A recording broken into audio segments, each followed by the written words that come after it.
మోడీ గురుదక్షిణ అద్వానీకి భారతరత్న దానికి అంటే లాల్ కృష్ణ అద్వానీ ఈరోజు భారతీయ జనతా పార్టీ ఇంత వైభవోపేతంగా వెలుగుతుందంటే, భారతీయ జనతా పార్టీ ఇన్నిసార్లు అధికారంలోకి వచ్చింది అని అంటే అందులో అత్యంత క్రియాశీలకమైనటువంటి పాత్ర లాల్ కృష్ణ అద్వానీది. వాజ్పేయి గారితో సమానంగా లేదా కొన్ని సందర్భాల్లో వాజ్పేయి గారి కంటే ముందు పార్టీని నడిపినటువంటి వ్యక్తి లాల్ కృష్ణ అద్వానీ. లాల్ కృష్ణ అద్వానీ అంటే రథయాత్ర. ఆయనది ఏదన్నా చెప్పండి, ఆయనది ప్రత్యేకత రథయాత్రను నిర్వహించటం. 7 సార్లు తన రథయాత్రని కొనసాగించాడు. మరి అందులో రాములు వారి కోసం చేసినటువంటి యాత్ర అత్యంత గొప్పది. తర్వాత బీహార్లో అరెస్ట్ కావటం ఇవన్నీ జరిగినాయి.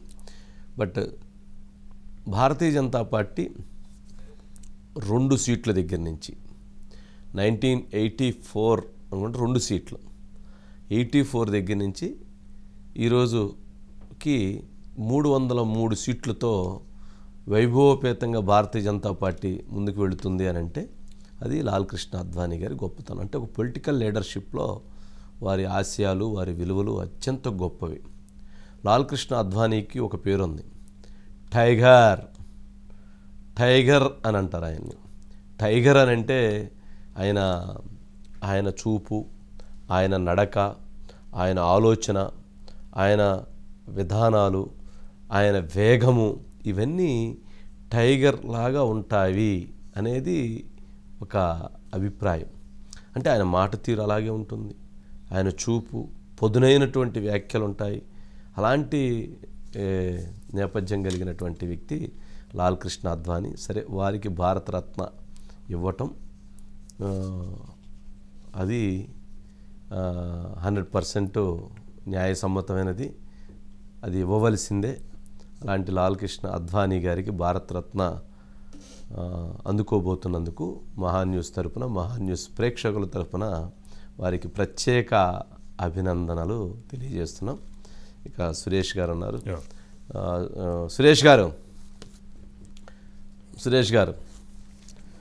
వంశీ గారు, దేశంలో లాల్ కృష్ణ కరాచీ నుంచి పాకిస్తాన్లో కరాచీలో జన్మించి అక్కడి నుంచి ఢిల్లీకి వచ్చి, ఢిల్లీ నుంచి ఇక వారి ప్రస్థానాన్ని ప్రారంభించి వారు ఫస్ట్ ఒక ఉపాధ్యాయుడిగా, తర్వాత ఒక జర్నలిస్ట్గా, తర్వాత రాజకీయ నాయకుడిగా ముందుకు వెళుతూ భారతదేశ ఉప ప్రధానిగా తన సేవలను అందించినటువంటి మహోన్నతమైనటువంటి వ్యక్తిగా వారికి ఒక ప్రత్యేకమైనటువంటి గుర్తింపు. ఏంటి వారికి సంబంధించి ఏం తెలియజేస్తారు సురేష్ గారు? వంశీ గారు, మీకు తెలుసు అత్యున్నత పౌర పురస్కారం భారతరత్న 2019లో మన మోడీ గారి ప్రభుత్వం 2019 తర్వాత ఈ 4 సంవత్సరాలు ఎవరికి కూడా భారతరత్న ఇవ్వలేదు. ఇటీవల కర్పూరి ఠాకూర్ గారు అంటే మరణానంతరం మన బీహార్ చెందిన కర్పూరి ఠాకూర్ గారికి భారతరత్న ఇస్తున్నట్టుగా ప్రకటించారు.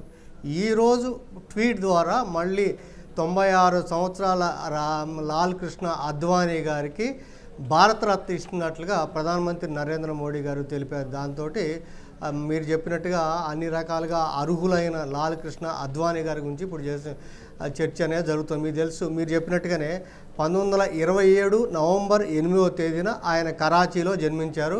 కరాచీలోనే సెయింట్ ప్యాట్రిక్ స్కూల్లో ఆయన మనకు కొంత ప్రాథమిక విద్యాభ్యాసం చేశారు.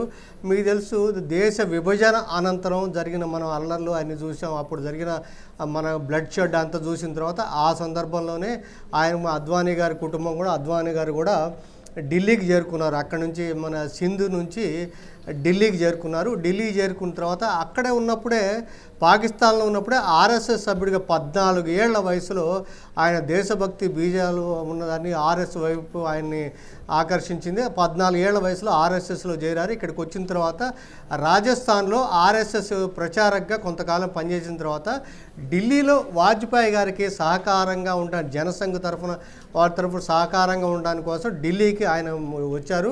ఢిల్లీకి వచ్చిన తర్వాత ఢిల్లీ జనసంఘ బాధ్యతలు ఢిల్లీకి ఒకవైపు వాజ్పేయి గారికి సహకరిస్తూ ఆ రకంగా చేశారు. అప్పుడు ఢిల్లీలో ఒక కౌన్సిల్ ఉందంట వంశీ గారు. ఆ కౌన్సిల్ ఎలక్షన్స్లో ఆయన తొలిసారి చైర్మన్ అయ్యారు, దానికి చైర్మన్ అయ్యారు. అదేవిధంగా ఢిల్లీకి council, local bodies plus Lok Sabha election జరిగితే మొత్తం కూడా మన అప్పుడు జనసంఘ్ ఆ రకంగా స్వీప్ చేసిందంట. దాంట్లో అద్వానీ గారు ప్రధానమైన కీలక పాత్ర వహించారు. సో ఆ రకంగా అయిన తర్వాత మీకు ఎమర్జెన్సీ హయాంలో వాజ్పేయి గారును అద్వానీ గారు ఇద్దరు కూడా మీకు బెంగళూరులో అరెస్ట్ చేయడం, ఆ రకంగా బెంగళూరులో జైలుకి తీసుకెళ్లారు. ఆ తర్వాత జయప్రకాష్ నారాయణ గారు జనతా పార్టీ పెట్టినప్పుడు ఈ జనసంఘ అందులో ఇదైన తర్వాత అప్పుడు అద్వానీ గారు మన జనతా పార్టీలో మొరార్జీ దేశాయ్ గారి గవర్నమెంట్లో ఇన్ఫర్మేషన్ అండ్ బ్రాడ్కాస్టింగ్ మినిస్టర్ చేశారు. మీరే చెప్పారు, ఎందుకంటే జర్నలిస్ట్గా, ఎందుకంటే ఢిల్లీలో ఉన్నప్పుడు మన జనసంఘం చెందిన ఆర్గనైజర్ అని ఒక పత్రిక ఉంటే దాంట్లో అసిస్టెంట్ ఎడిటర్గా జర్నలిస్ట్గా పనిచేశారు. అక్కడ కరాచీలోనేమో టీచర్గా కొంతకాలం పనిచేశారు. ఆ తర్వాత ఇక్కడ జర్నలిస్ట్గా పనిచేశారు. సో అక్కడ నుంచి ఇన్ఫర్మేషన్ బ్రాడ్కాస్టింగ్ ఆ తర్వాత రావడం మీరు తెలిసినప్పుడుగా ఎమర్జెన్సీ ఇదంతా అయిన తర్వాత ఇక మీరు చెప్పినట్టు 1980 నుంచి మనకి బీజేపీ పార్టీ ఏర్పడినప్పుడు ఆ సహ వ్యవస్థాపకుల్లో అద్వానీ గారు ఒకరు. వాజ్పేయి గారు అధ్యక్షులుగా ఉంటే అద్వానీ గారు జనరల్ సెక్రటరీగా ఉన్నారు వంశీ గారు. ఆ తర్వాత 80 నుంచి మీరు చెప్పినట్టుగా 86లో ఆయన ముందు జాతీయ అధ్యక్షుడయ్యారు. దీర్ఘకాలం జాతీయ అధ్యక్షుడిగా పనిచేసిన ఘనత బీజేపీకి అద్వానీ గారు దక్కుతుంది.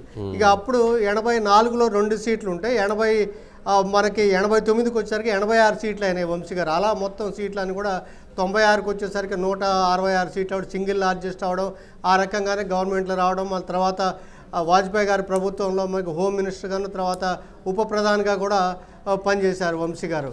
ఆ రకంగా ఆయన సేవల ద్వారా ఎక్కడ కూడా దేశభక్తి దానికి సంబంధించి ఇది ఉక్కు సంకల్పంతో ఆయన పనిచేసి దీనివల్ల కొంతమంది ఆయన సిద్ధాంతాలు కొంత ఆ రకంగా విభేదం ఉన్నప్పుడు కూడా ఆయన దేశభక్తిని చిత్తశుద్ధిని ఏ పార్టీ కూడా ఏ రాజకీయ నాయకుడు కూడా శంకించలేదు వంశీ గారు. ఇప్పుడు మోడీ గారు తాజాగా ఆయనకి భారతరత్న అవార్డు ప్రకటించారు వంశీ గారు. ఎస్ అండి, సరే సురేష్ గారు.